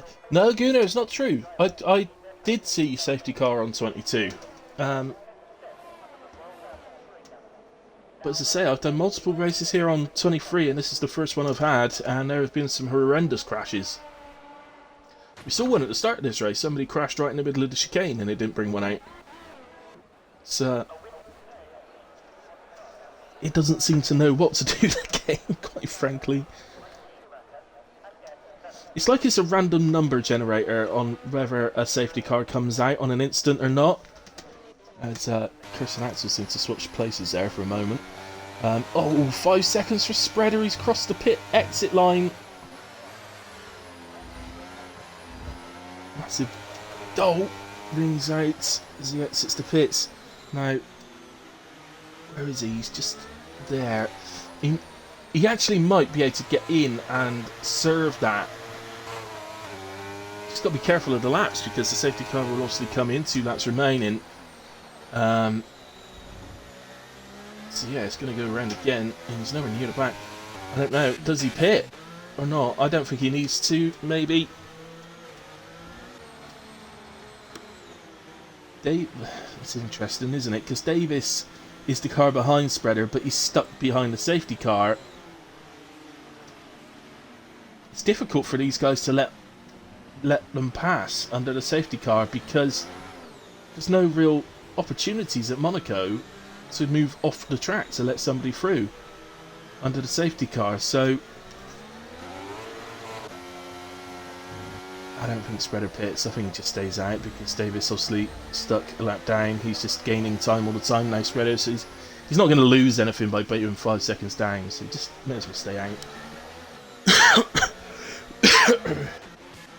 Right, let's go to the leaders then. Come up to the end of the safety car. Yeah, I did go in it. Definitely saw one on 22. Kurz and Kamarov have been screwed. Yeah, I think Kamarov might have been in a bit of trouble for an instant earlier on Gunnar as well. So, in a way, this might, because it was with Niall, so Niall may choose not to report it if he gets on track in a way. Due to the 3 seconds, so it might actually help him in a weird sort of way. So, yeah, it's going to potentially allow Axel up to P2 after making completely the wrong call by staying out on the old Inters. But, whoever that was gets well out the way. That was Vice, I think, wasn't it? Just getting well out the way. Niall. Oh, we're at the same part of the track as earlier on. And he makes the move and goes through on Kamarov with much, much fresher tyres. As, oh, goodness me, Axel's now picked up 5 seconds for ignoring yellow flags. Presumably, that was the lap car that let them through. I would imagine, guys, that is a penalty that he should be able to get removed. But, wow. Kamarov, I don't know whether he tried to fight. I don't think he really did. Maybe he just sort of said, I'm going to get in the place because of what happened around. Maybe if he realised he's in the wrong, maybe he decided, I'm just going to give that one up. But, Kurz goes past as well. It isn't just that, is it? It is the fact that the tyres are done compared to the fresh ones. Through goes Kurz as well. Yeah, the penalties. Oh, Chris has 8 seconds. I didn't realise that. Unless 5 of those were the same as Axel, did he pick them up as well? And then he'd be able to get that removed, potentially. Now we're going to have the old Axel against Kamarov on the final lap.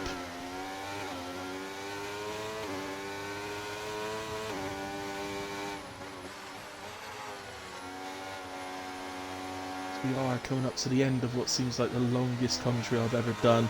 I swear I've done 100% races shorter than this.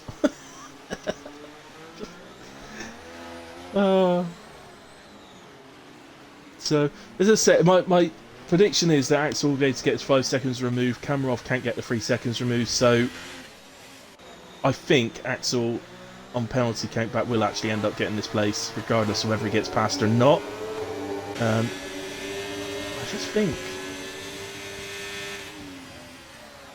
think they have a rule though that if it's penalty removal, then the driver that you move ahead of doesn't actually lose points. So unless he actually gets past Kamarov on track, he'd only end up getting the same amount of points as Kamarov.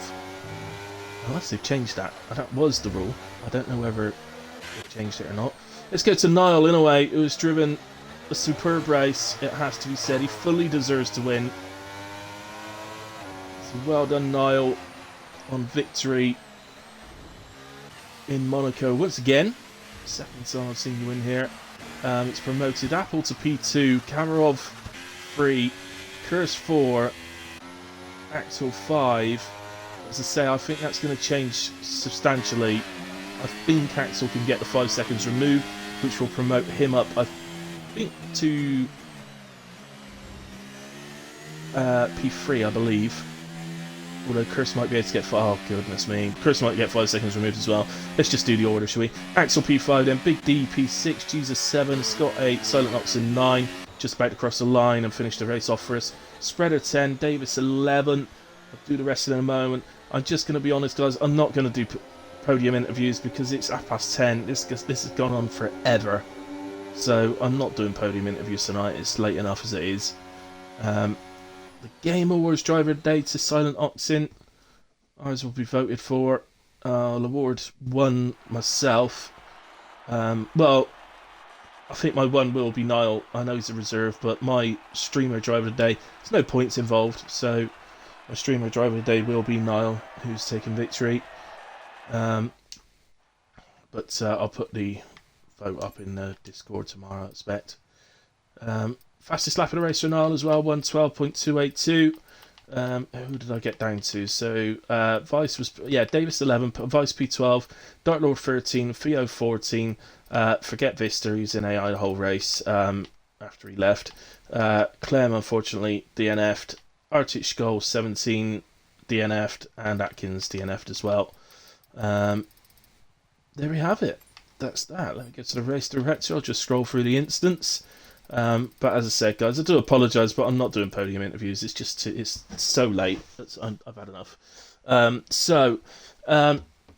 There we have it. Thank you very much to everybody that has watched along and anybody that watched the stream back at a later point. I really appreciate it, guys. I'll be back personally on Sunday for FGR, so come and join me there. It's at 8. Oh, I'm not sure what time. I think the lobby opens at 8 and we start at 8:15. So come and join me for that one. You'll see when I go live in a way. Other than that, guys, don't forget we will be live tomorrow night with Fuse Demon for the FPR100. So come and join us for that. We're going around Singapore, 63 laps is it? I think in Singapore tomorrow night. So that'll be fun. Let's hope it don't race there. Don't rain there even. Anyway, good night. God bless. See you again soon. Thank you very much, guys.